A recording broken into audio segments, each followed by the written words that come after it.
2021 right now, right? And there are approximately more than 100 programming languages, right? So why we are still studying C? So we'll first try to answer this particular question. Implementation of Python. So language itself, the Python language itself is written in C. So you can consider this particular link, and you will get the actual implementation of Python, right? So this gives us insight that actually the use of C is very wide, right? It's you can use it to write down an operating system. You can also write a new programming language using C.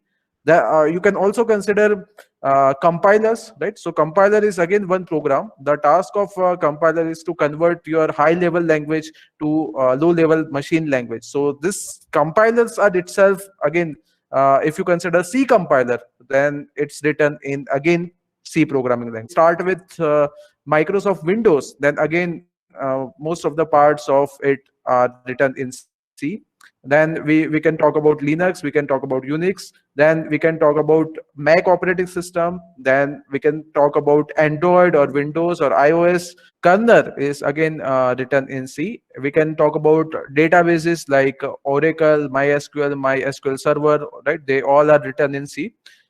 We can talk about 3D movies or embedded systems. Again, like we can also focus on giant companies like Google or Tesla, right? So they are also using C in one or another way. For example, Google uses it to take care of its backend programming.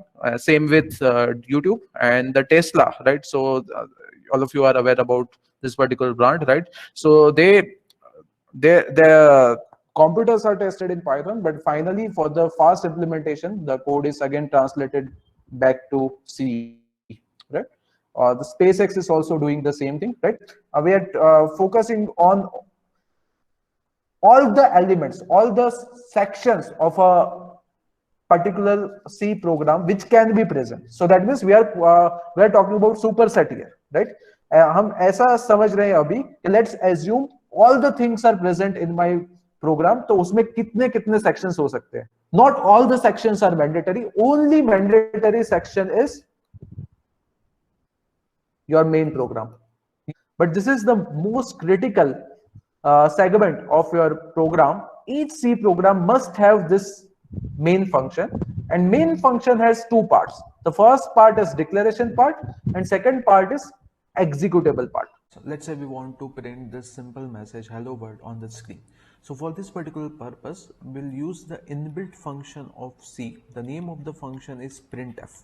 Okay, and since the C is case sensitive language, we need to write down printf like this, not like this. Okay, if you write like this, then you will get an error message. So after writing down the name of the function, we need to pass the argument. Here argument is nothing but the string which we want to print. So we'll write down the string in this round bracket, okay, in double quotes. So the string is hello world, okay, and then we'll complete this particular round bracket, and then we will put semicolon to denote that this particular statement is completed.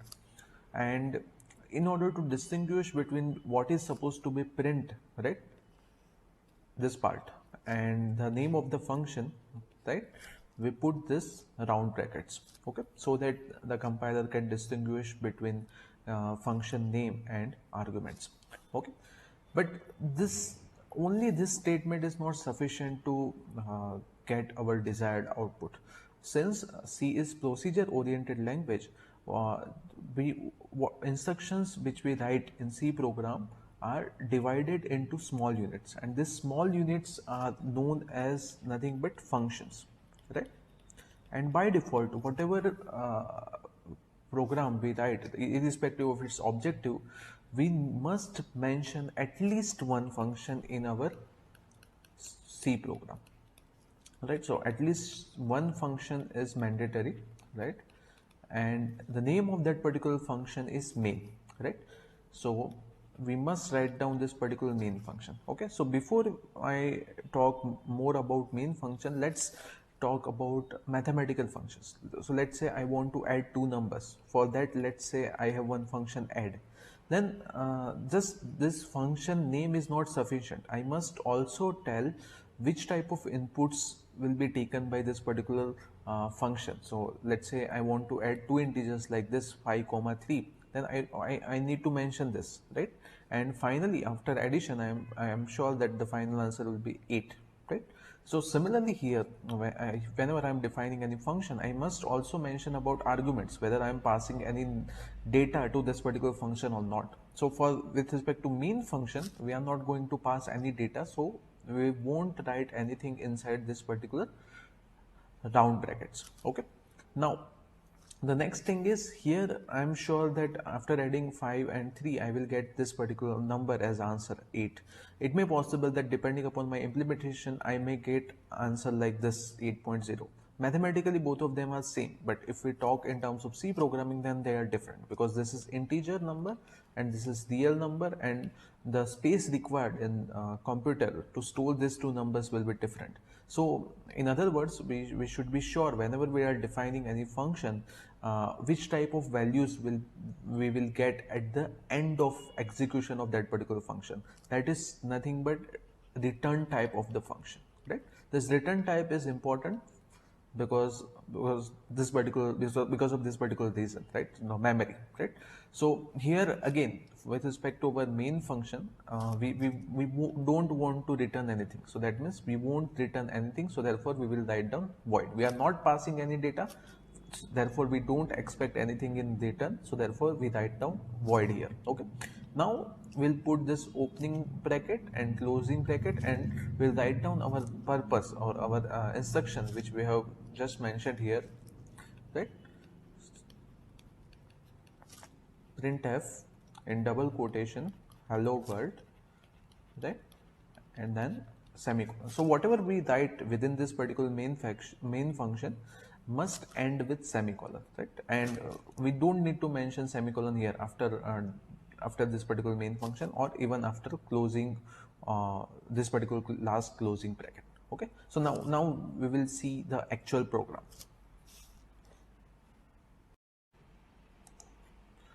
So I will return the same program here, as you can see, right? Void main printf hello world, semicolon is there, and apart from this particular program I have also included these two files, right? These two files are nothing but header files. The first one is standard input output header file, the second one is console input output header file, right? So depending upon which compiler you are using, this header files are required, because the definition of this printf, it may possible that definition of this particular functions are defined in this library, so therefore it's required to include them. Okay, fine. So now the program is ready. So then very first step we will do is to save it, right? So save this particular program, and then what we can do first, we will compile it and then we'll run it, right? So as you can see, the message is here on the screen, hello world. Now what we can do, we can let's say I want to print hello on the very first line, and I want to print the second word on the second line word. So for that the command is /n. So using /n, /n stands for new line. So let's see what will happen if we do like this. So as you can see now, hello is on the first line and the word is on the second line. One more thing which you can do is, instead of /n you can write down /t. So /t stands for tab, right? So now as as you can see, the space between hello and word is increased. Hello friends, the objective of today's tutorial is to write a program to add two numbers. So let's start. So let's consider two numbers. Let's say the first number is 50 and let's say the second number is 23, and we know that the final answer of addition will be 73. Now, before we talk about C programming, let's understand how we perform addition, right? So once I say the very first number is 50, you will store this particular number somewhere inside your mind, right? And the same is true with the second number, right? First you will store these two numbers in your mind, and since you have non-negative IQ, you will be able to perform this basic arithmetic addition, and then you will store this final result also in somewhere in your mind, and then you will speak it that the addition of these two numbers is 73. Now we will try to mimic the same thing in C programming, right? So in C, once I say that the first number is 50, the very first thing which we need to do is to store this particular number, right? So therefore, in them, we need to assign some memory, right, for this particular purpose. And the purpose is to store the very first number, let's say number 1. The same thing which we need to do with the second number also, let's say number 2, and the final answer of summation, let's say, is stored in number 3. So this is the purpose here, that with respect to given numbers, memory in assign memory to those numbers in them. So now how to do this, that is the next question, right? So there are two aspects here. The very first aspect is how much memory will be sufficient for a number. So let's say if I tell you to consider this number 50 versus this number, then definitely one can imagine that this particular number, real number, will take more memory as compared to the standard integer, right? And second thing is, let's say you have already assigned memory, then that is not the only thing which is required, because somewhere in the future we also need to re-access that particular location so that we can print our final answer, right? Therefore there is a concept of variable, right? So what is the idea of variable? Variable is nothing but they are names to memory location, right? So once I say, let's say variable a, that means I a is it's nothing but it's a location name for a memory, right? Which is reserved for a particular purpose, right? So let me talk specifically now. So let's say I write like this, integer a. So what is the meaning of this? So the this is nothing but the name of the variable, right? So once this particular statement is executed, then depending upon compiler, right? So if you are using Windows system, then generally 4 bytes will be allocated to variable whose name is nothing but a, right? And this particular word int is called data type, right? So there are other data types also, like float, char, void. We'll talk about them in future. So for this particular program, only this much information is enough, that since our numbers are nothing but integers, we can consider this int data type, and we can write like this, int a semicolon. So after completion of this statement, 4 bytes memory will be allocated for a specific purpose, and the name of that particular memory location will be a, right? Currently there is no we haven't assigned any value here, so there will be some previous values may be present in this particular location, and it's called garbage value. So what we need to do, we can write like this, integer a 50. So now what will happen, this location will be filled with this particular value 50, right? So now before we go further, there are some rules which we need to follow while we are giving names to variables, right? So let's understand them. So for example, if I write like this, integer, then this is not valid, because integer itself is a keyword, right? And you can't assign keyword or reserved word as variable name. That is the first rule, right? So there are 32 keywords in C. The list is here, so you can't assign any of this name as a variable name. This is the first rule. The second rule is only characters which are allowed. So the first rule is no keywords, right? So keywords are not allowed, right? Second rule is only you can use either letter or digit or underscore, right? Other symbols are not allowed. For example, you can't include plus as your variable name, right? You can't include percentage as your variable name, and so on. Third rule is the very first symbol, right? So first symbol,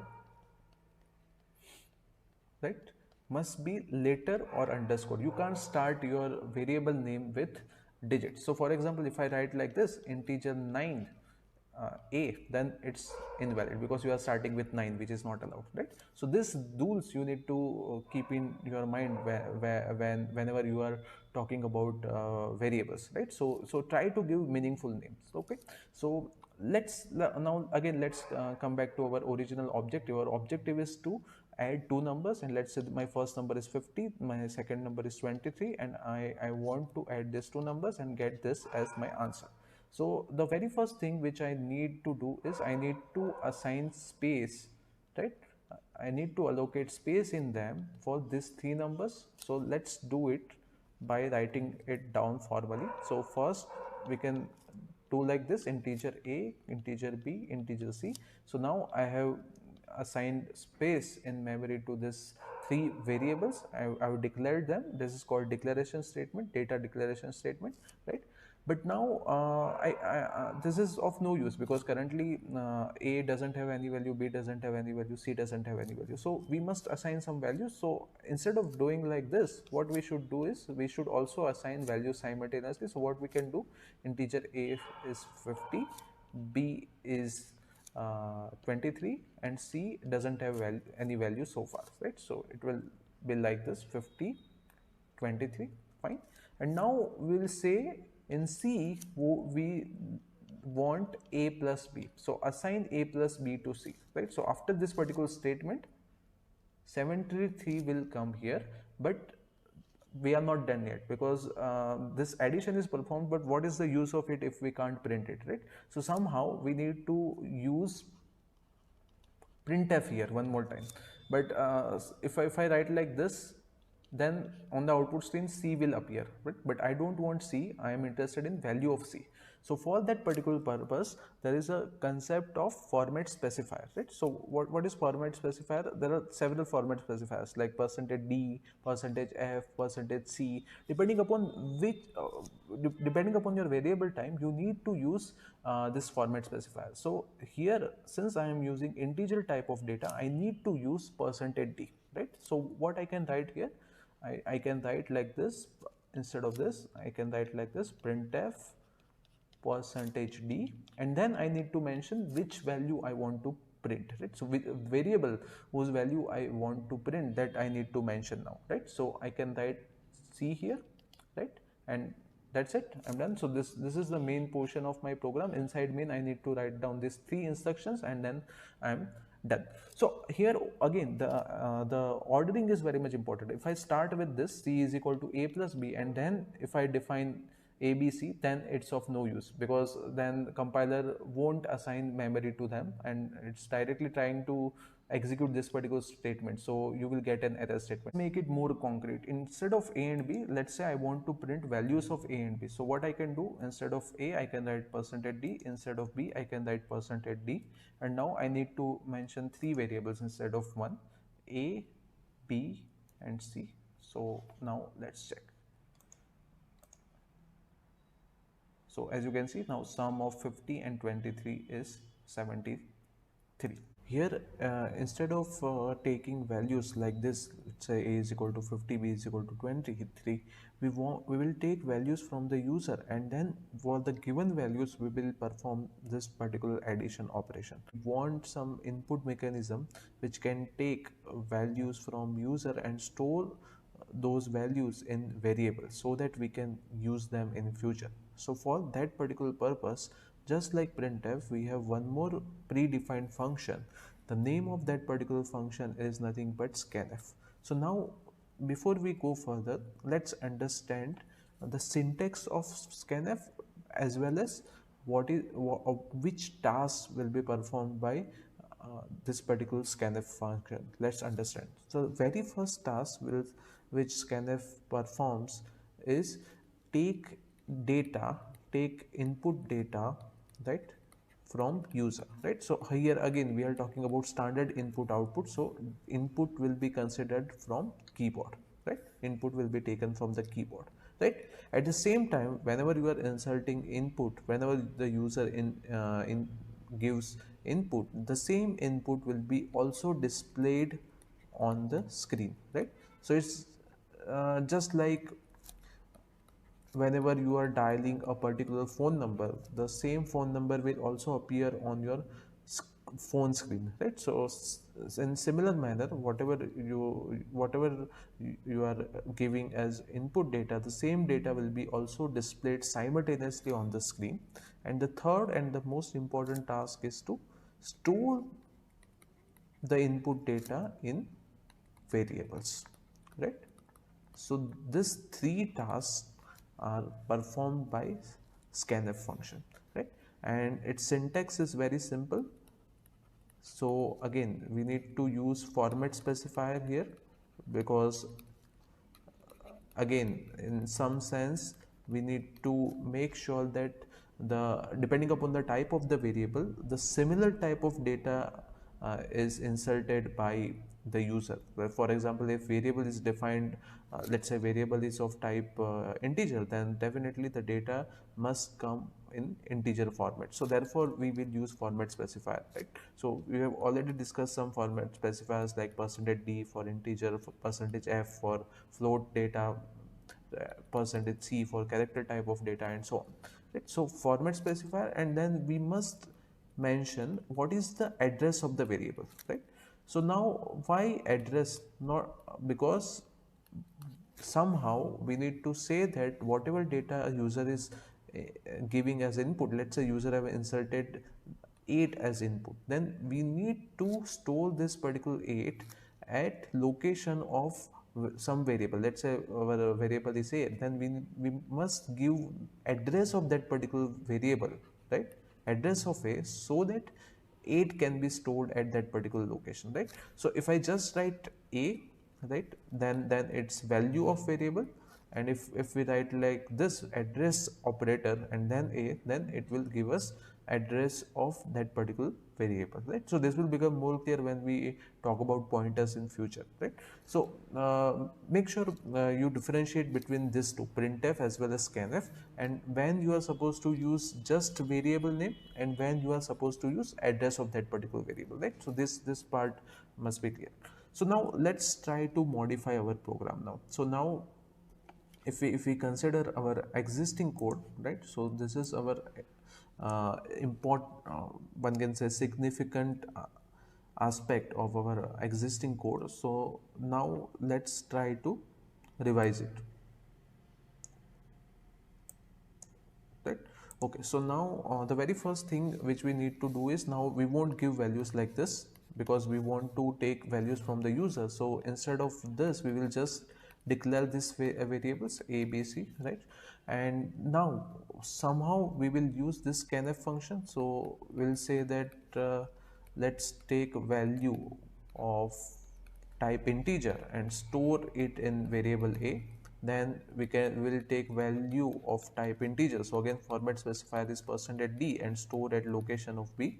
And then we can proceed usually like this, a plus b, and then we'll print down the final answer, which is nothing but summation of c. So this is the direct use of scanf function. But again, here there are some issues with this particular solution. The first question is why we are using two scanf. Is it possible to take these two values in just single scanf statement? Then answer is yes. What we need to do, we need to specify two format specifiers instead of one. So we want both values to be of integer type, so we'll use %d, %d, and then we'll write down locations of a as well as b, right? So this will take both the values for a as well as b simultaneously, right? So this we can do. So this is reduction of one line, that so instead of this two line, we will use this line, right? So that is the first modification. The second thing is, whenever you run this particular program, how user will know what is expected to be done by him or her, right? So for that, we need some instruction, right? We need some guidelines to that particular user before this particular statement is executed. And remember, this execution is line by line, right? So whenever we uh, if you want to be printed something before line 2, so it must appear before line number 2, right? So what we can do, we can print some message here like please enter two integers, right? Something like that, so that user can understand uh, what is supposed to be done by him or her. Okay, so now let's try to execute the same code. Okay, so this was the existing code. Let's quickly change it, right? So now instead of a b, we have three variables a b c, and now we'll take values from users. So first let me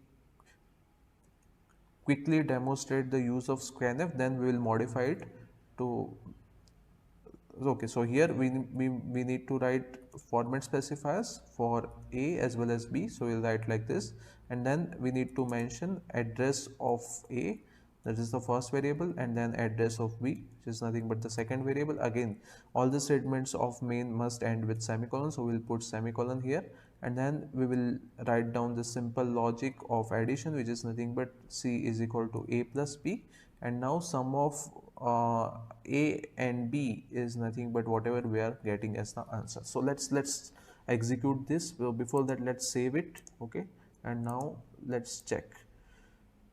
So as you can see, it's not giving anything, no message is printed. So now let's see how scanf works. So if I enter 5, so as you can see 5 is there on the screen. So first task is, the 5 input is taken from the keyboard, and it's also, so that was the first task. Second task, it was displayed on the screen by scanf, and now if I enter, then this particular value is stored in variable A. Now again, if I insert 6, then first task is this particular value is taken from keyboard. Now it's also displayed by on the screen, on the monitor screen, and now if I press enter, then it was stored in variable B, and simultaneously after completion of that particular line, the summation is also performed, and that message is appeared here, right? So this is fine, but now in order to make things less ambiguous, we can use this printf message, right? And here we can specify, just we can say enter two integers, right? So now if we execute this, then first it will ask for two integers. So let's say my first integer is 5, so the second integer is, let's say, 38, right? And now summation is 43. You want to evaluate this type of expression, at that time, as you can see, there are number of operators, and we don't know what they are for, right? So for example, we don't know what is the purpose of this sign, we don't know what is the purpose of this sign, what is the purpose of this sign, and so on. And if we are having multiple operators, then we even don't know what should be the order in which evaluation should be done, right? So there should be some mechanism using which we can prioritize this operators, and then we can simplify the given expression, and then finally we can give our output which should be correct, right? So that is the motivation. Let me just list it down. So all of us know about printf now. We also know about scanf. We know about how to compile as well as run a particular program. We know about identifiers from the last lecture, as well as data type, and how storage works. We know about all these things. We also know about if we want to classify the first two things, which are nothing but printf and scanf functions, then they are nothing but input output instructions, we can say. And now we are going to today talk about arithmetic instructions. And as you can see, the flow is very much important. So the first one is unary operator, arithmetic operators, and then finally assignment operators. In between, there are other operators also. And you can see I've drawn arrow in this manner, which is nothing but top to bottom. So what is the idea of this direction? So that means the highest priority will be for unary operators, and the lowest priority will be for assignment operators, right? And we'll see in detail which operators are corresponding to which class, right? We are going to classify them anyway, but this you need to remember this in this order, because this order is very much important, because according to this order we are going to prioritize different operators. So that means unary operator will get the highest priority, assignment operator will get the least priority. And it also makes sense. For example, if I consider this particular equation, and if I give higher precedence to assignment operator, this is my assignment operator, right? So if I give highest or let's say greater than least priority to this assignment operator, then what will happen? There will be some operator which is still remaining to be evaluated, and you are going to assign, for example, consider this percentage sign, and let's say with respect to percentage sign, the priority of this assignment operator is more. Then what you are going to do, you are going to evaluate this much part and assign it to A. So that means you are ignoring this part, so which is wrong. So therefore it makes sense to evaluate this entire thing first and then assign it to some variable, right? So therefore with this understanding, we can be sure that this assignment operator must get the least priority is. So therefore, assignment operator will get the least priority, right? And now again, one can consider this example. Let's say 2 plus 5 into 6. So it can be evaluated depending upon how you are going to consider priority between plus and multiplication, right? So there is no board mass in C programming. You need to remember this. So you are not supposed to apply board mass here, because we are going to follow some different set of rules which are for C programming, not for mathematics, right? So don't try to apply board mass whenever this type of thing is given to you. Okay, now let's continue. So now let me just list them down. Total, we are going to talk about 7 categories. The last category I've already discussed slightly, assignment operator. Whenever I'm using this sign, equal to sign, equal to in mathematics, but here we are going to read it as assignment. And what is the meaning of it? This meaning of this is nothing but we are going to assign value of B to value of A, right? And you have already used it in your lab programming also. For example, whenever you declare a variable like this, integer A, assign value 5, right? So this is the idea of assignment operator. And now, like I mentioned, it has least priority. Now we are going to talk about unary operator in after few minutes. If we talk about arithmetic operators, then all of you know about this signs, which is nothing but the first sign is just single plus, which is nothing but binary plus, then binary negative sign, then multiplication, right? And then we are going to talk about division, and then there is one more operator which is called modulo operator. Okay, so let's continue. So now there are relational operators also. From the name itself, you can understand relational operators will be like this, right? Less than sign, greater than sign. We are going to relate two variables, right? So for that particular purpose, between any two real numbers, right, there are 3 possibilities, like less than, greater than, equal to. But now again, there can be some combination also. For example, one variable can be less than or equal to second variable, right? So those type of things are nothing but your relational operators, right? So we are going to talk about them. Then there is one more category which is nothing but logical operator. In logical operator, we are going to talk about logical and, logical or, right? Not, those type of things. Then there is one more category which is nothing but conditional operator, and finally assignment operator. So we are going to start with unary operator. Okay, so talk about unary operator. So then there are, okay, so let's talk about just simple operator. So with respect to simple operator, there are two things.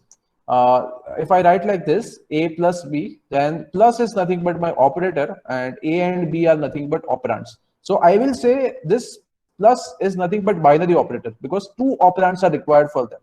So whenever I talk about unary, that means from the name itself, you can say only one operand will be required, right? So that is the first difference which you can understand, because all of you know what is binary operator, right? For example, whenever you talk about simple addition or multiplication or division, then it's corresponding to your traditional binary operator. So now let me list down unary operators first. So before that, let's understand the difference between these two plus. I will say plus 5. Here plus is nothing but unary operator. Why? Because plus is corresponding to sign. So therefore it's unary. And here plus is corresponding to these 2 operands. And the purpose of plus is addition, right? So therefore it's nothing but it's entirely different operator, which is nothing but binary operator, right? So context will make it clear whether we are going to talk about unary operator or binary operator. If just one operand is associated, then we will say that particular operator is unary operator. So for example, if I write like this, plus 5, then it's unary operator. Fine, let's continue. Similarly, you can write down minus 5 also. So second operator, I can say minus, right? Third, so all of these are nothing but unary operator I'm talking about. The third one is nothing but increment as well as decrement operator, right? So increment is nothing but plus plus. If you are using double plus sign, then it's called increment operator. Okay. If you are using minus minus sign, then it's called decrement operator. Okay. And the last one is sizeof operator. So we are going to talk about this 5 operators in detail first of all, right? Then we'll see further things, right? So let's understand this very first thing. What is the difference between, let's say my initial value of x is 5 and I'm talking about x plus plus, and then I'm talking about plus plus x. So the left one is called post increment, because after the variable I'm writing down this plus plus increment operator, and this one where I'm writing down plus plus before the variable, it's called pre increment, because before the variable I'm writing down the increment operator. Now what is the difference between these two? Let's try to understand. So the task of both of them is nothing but increment the value of x by 1, but the order in which they do, that will be different. So I will take one example, then it will become more clear how this two things differs. But the main idea is this one. Before we go into that particular example, you need to understand the left one is called post increment, and this one, the right one, is called pre increment. So now let's consider this example. Integer a is equal to 9, so 9 is assigned to a, and now the question is, what will be the answer of this printf %d a plus plus? Okay, so a plus plus, here plus plus comes after the variable, so it's nothing but post increment. What is the meaning of this? We already know what is the meaning of this a plus plus. A plus plus means we are going to eventually add 1 in the value of a. That is the meaning of this a plus plus. So you can check the output and then we'll discuss its reason. So if a is 9, then if I perform a plus plus, then still I am getting 9. But after that particular plus plus, I mean post increment operation, if I print the value of a again, then I'm getting 10 as my answer, right? So that means how this particular printf works, it is giving less priority to this plus plus. Plus it first initially it will just print down value of a, then this particular operation will be performed, which is nothing but a is equal to a plus 1. So now the modified value of a will be 10, and then finally 10 will be printed. Of a plus plus, if I modify this with plus plus a, then what will be your answer? You are supposed to give least priority to post increment or post decrement. So that means even after assignment operators, there is one more thing, which is nothing but your post increment or post decrement operators. So this will have the least amount of priority, even less than assignment operator, because we'll see whenever we do this type of things. For example, let's say I'm writing down like this: x is equal to a plus plus, and let's say value of a is equal to 6, right? And now I just want to print down value of x, right? So x will be 6, a will be 7. Why? Because now again, whenever we are having more than one operators, at that time we need to look at into this particular list. We know that plus plus is actually unary operator, but it's an exception that if that particular operator comes as post increment or post decrement operator, then we are supposed to give the least priority to it.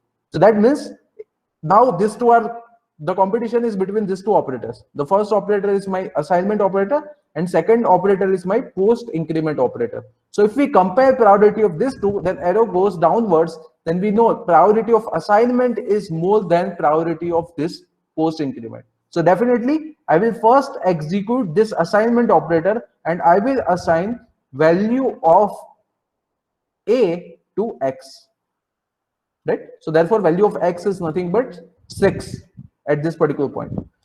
Afterwards, this particular operator will come will be executed, which is nothing but post increment. So now A is equal to A plus 1. This will be executed. So that means new value of A is 7, and that new value will be printed if you execute line number 4. Right? So this is the idea.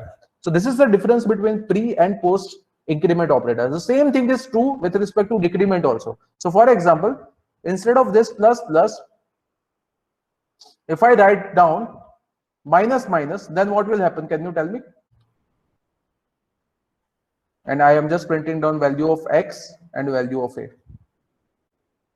And what is the meaning of A minus minus? A minus minus will eventually perform A is equal to A minus 1. Now again, competitors are this assignment sign and minus minus sign, which is nothing but post decrement. So between these two, the winner is assignment operator. So we'll first execute this X, assign value of A to X. So therefore, X will be 6 and A will be 5.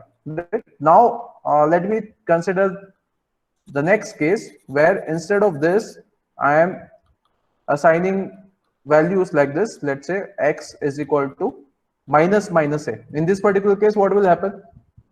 Now this minus minus is pre-decrement operator, and pre-decrement operator is unary operator. And if we follow this arrow, then unary operator has highest precedence. So this is the winner between unary operator and this assignment. The winner is unary operator, this minus minus sign, if it is pre, right?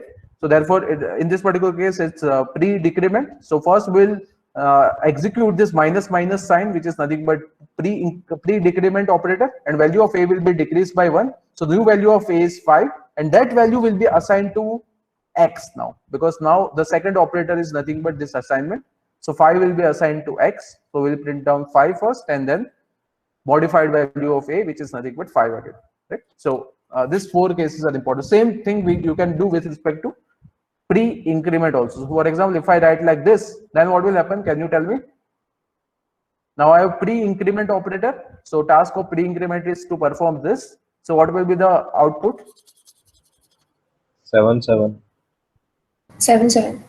Right? So because first this pre-increment is the winner, so it will be executed first, and then modified value will be assigned to X.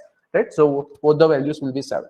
Interesting aspect is to look at into this with one more operator. Then there will be a competition, and then we need to give result who is the winner.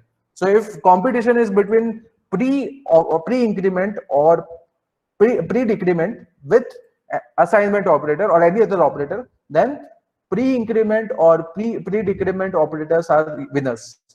But if the competition is between post-increment or post-decrement with any other operators, then losers are going to be those which are nothing but post-increment or post-decrement, because they are having the least priority. So these are nothing but we are talking about topmost case and bottommost case, right? In some sense. Okay. Initial values are 10 10. Okay, so the initial value is 10, initial value is 10, and then we are performing this thing, which is nothing but R is equal to count plus plus. So this is my post increment. So in post increment, what will happen? First assignment will be executed, and then increment will be done, right? So our value of R will be 10 because value of count is 10, and then value of count will be incremented by 1. So this is the ordering. This ordering is important. You need to understand this. And if we are doing this, where we are applying this pre-increment operator first, then increment will be performed first, and then assignment will be performed, right? So both the values will be 11 in this particular case. And if we talk about this, similarly, you can argue for these 2 cases also. So you need to understand that this statement is equivalent to these 2 statements. And again, in these 2 statements, the order is important. If you first decrementing count and then assigning, then you are abusing this particular flow of priority, right? So since this is nothing but minus minus, which is nothing but post decrement operator, then the decrement must happen later. First you need to perform assignment, right? So the ordering is also equally important, not just the equivalent statements, but the ordering. Because if you change the order, then meaning will be changed. If I change the order of these 2, then I am getting this count is equal to count minus 1, and then I am assigning count to R. So this, if you can see, then it's corresponding to my case 4, right? But these 2 are different. Case 3 and case 4 are different. Right? So therefore, the ordering is important. Talk about it. What is size of operator, right? And how we can use it, right? So there are many variants of it. So either you can use size of with data type. For example, let's say I can write size of integer or size of a float, and then I can. So what will be the output of this? The output of this is nothing but it will give me how many bytes are required for that particular data type on a given system. So system to system, the answer will vary, right? This we have discussed in previous lecture also, that in some systems for integer they give 4 bytes of memory. In some systems they give 2 bytes of memory. So it depends upon the system. So you can use size of operator with data type. So this bracket is not important. Instead of this round brackets, you can also use space. It's fine. But this is the template of it. The second use is you can use it with variable. For example, I have declared one variable, let's say x or y, right? So I can just write down size of x. And then size of x, output of this will be nothing but 4 bytes if my system is using 4 bytes for integer, right? And then I can talk about size of constant also, right? Let's say I take one number like this float 3.14, and then I can ask for how many bytes of memory is required, right? So, and 1 byte is equal to 8 bits. This we have discussed earlier, right? And generally, let's say if x units are required for float, then 2x units will be required for double. And similarly, for if x units are required for character, then generally 2x units will be required for integer, right? So that is the idea.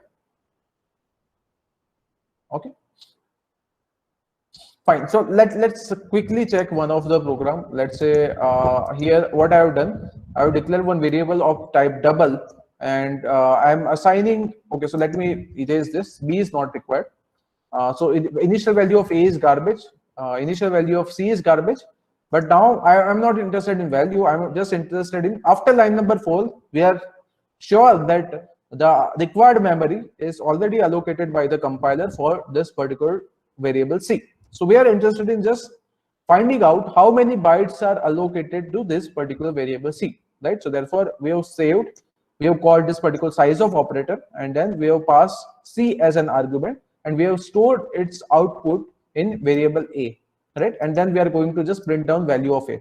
So why we are using integer type of variable for corresponding size of call? Because we are sure that the memory will be always in any case integer. Have you heard of memory units 3.56? No, right? So memory will be always an integer. So therefore we are using this integer variable to store the answer of size of call. Okay, so now let's check what we get as our answer. So you can check, we are getting 8. So that means for double variable, the system is using 8 bytes of memory. So now if I just change this double to float, then memory must reduce by a factor of 2, I guess. Let's check. Okay, so before that, you should have practice of saving it, and then you should build and done. So you can check. Now I am getting 4 as the answer. So that means 4 bytes are required for float on this particular system, right? And then you can experiment. So I hope you are clear with purpose of size of. Mainly, let's say you have limited amount of storage and you are working on some embedded system, right? You are having limited system, limited memory, and you are supposed to perform some tasks with that limited memory. At that time, you need to make sure that you have sufficient storage. So at that time, you can in some sense optimize the usage of variables, and that you can do if you call the size of, and then you will be able to understand that for this variable this much memory is required. So is it possible to reduce, for example, can I use integer instead of let's say long integer, something like that, so that you can eventually store save some memory. There are 2 operators. So size of operator has more Right. importance than more the precedence, right? Okay, thanks. Fine. Okay, so let's continue. So this is all about unary operators. Now let's talk about arithmetic operators also. So in arithmetic operators, you know about addition, simple addition. It's very simple, right? Plus, and then you will talk about, let's say your second operand is 2 and your first operand is 9, then you will get 11. If you are do subtraction, then 9 minus 2 will be 7. So this is the multiplication sign. Okay, this is nothing but your multiplication sign. So 9 into 2 is nothing but 18. And if you do division, then this is the sign for operator for division, right? So 9 divided by 3 will be 3. And then we already talked about this plus plus and minus minus, but now there is one more operator. It's called modulo operator. So let's talk about it. So what is the idea of this modulo operator? So let's say 5 modulo 3. 5 modulo 3 means, well, first thing which you need to do is you need to divide 5 by 3. Okay, you try to divide 5 by 3, right? And whatever you get as remainder, that is nothing but your answer. So if you try to divide 5 by 3, then your remainder is 2. So 5 modulo 3 is 2. Okay, so a modulo b is nothing but r, where r is nothing but whatever you get after performing division. So whatever you get means whatever is remainder after performing a divided by b operation. Options only. If you perform modulo 2, then either your answer will be 0 if your number is even. For example, 10 is even, then you will get 0 as the answer. And otherwise you will get 1 as the remainder. For example, in the case of 15, पता चल जाएगा कि ये number आपका even है या odd है, right? So that is the idea of this modulo operator. Okay, fine. So let's continue. So this is so what will happen here? 9 modulo 2. So 9 is odd number, so our answer is 1. Okay, and we have already discussed about this too, right? Increment and decrement operator. Okay, fine. So we have already talked about unary and binary operators, right? And these are some shorthand operators are also there. So we'll talk about them soon. So this is nothing but unary operators, right? We have seen how to use it. That a is equal to plus 3. That means this plus is unary operator, right? Because it's associated with 3 and it has highest precedence, and this equal to has least precedence. This assignment has least precedence, right?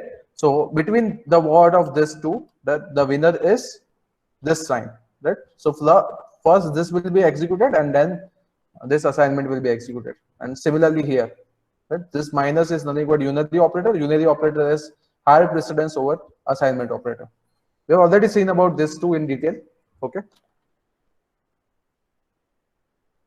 So the first statement assigns positive 3 to A, and the second statement assigns negative value of A to B. Okay. This we have seen already. This also. This. Okay. Now this we can talk now.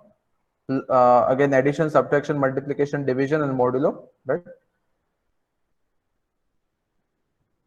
So now you need to remember with respect to modulo operator, you can't talk about this kind of thing. What is 3.14 modulo 2? Right? And if one of your data item is integer, then your answer will be integer in the case of division. And there are some shorthand operators also, right? So let's call about those shorthand operators. For example, whenever you want to write like this, C is equal to C plus 7, you will write it like this, C plus equal to 7. So both are equivalent. They are called shorthand operators. And this you can do with respect to any operators, any of the binary operators. So we have 5 options. Okay, so let me write it down the general syntax. The idea is take any variable. Okay, so variable name. After variable name, you need to write down the operator. After operator, you need to write down assignment sign, and then you need to write down the second operator. Oh, sorry, second operand. Right. The first operand is nothing but the variable name, right? The second operand is nothing but whatever you write after equal to, and in between you are going to write down operator. And this is equivalent to nothing but variable name is equal to nothing but variable name operator second operand, right? So instead of operator, you have in the case of binary operators, you are having 5 options. You can use addition, you can use subtraction, you can use multiplication, you can use division, and you can use modulo operator. So corresponding to this 5 cases, we have these 5 options. And they are called shorthand operators, right? So for example, if you write the same thing with respect to this shorthand operator, then you will write like this: c minus equal to 8. The meaning is c is equal to c minus 8. Similarly, if you write like this: c multiplication equal to 10, that means c is equal to c into 10, and so on. The same is true with respect to modulo operator also, right? So whenever you want to perform anything on the given variable itself with respect to this binary operator, at that time this shorthand operators become very handy, and in some sense they are more efficient also in terms of implementation time. Are very much important now.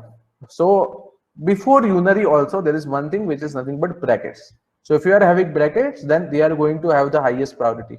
And again, this let's say in one of the expression you are having more than one brackets, then which bracket you should consider first. So within category also you need to give answer whether you need to consider them in left to right manner or right to left manner. So here if you are having more than one brackets in any expression, then you need to follow left to right rule.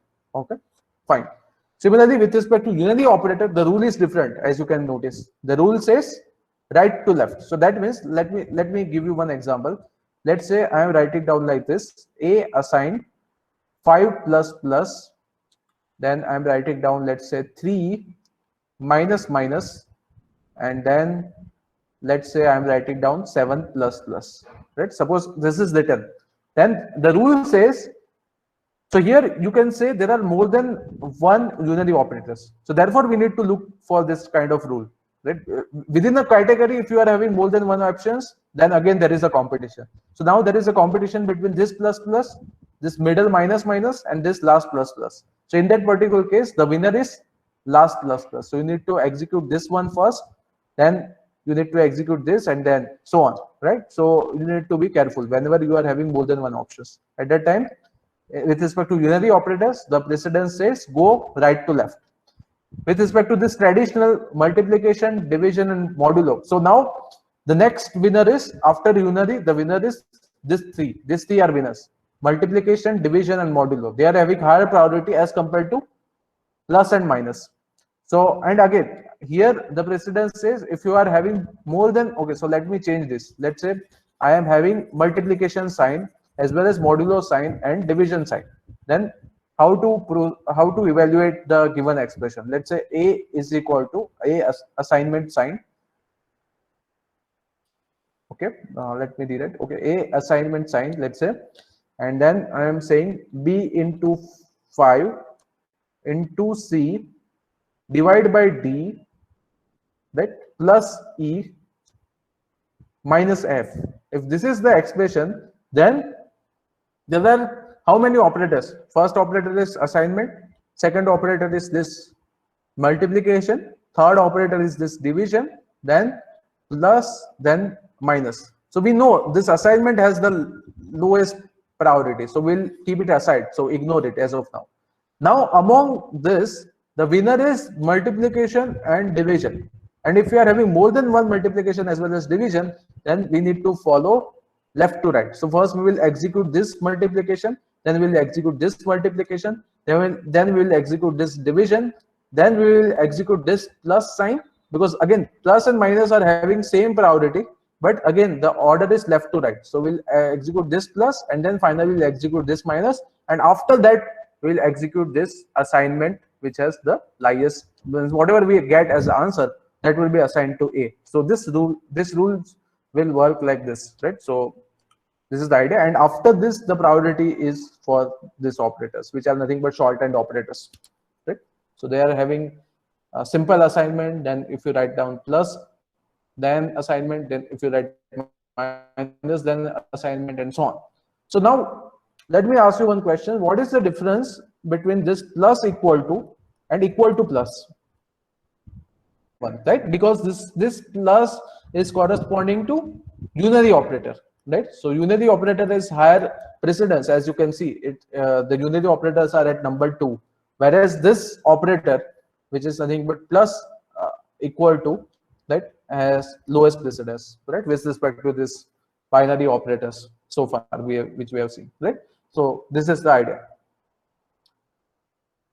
That's what the same thing you can do with respect to this. You can use parenthesis also, but again, you need to be careful with respect to this rules. Then only your execution will be correct.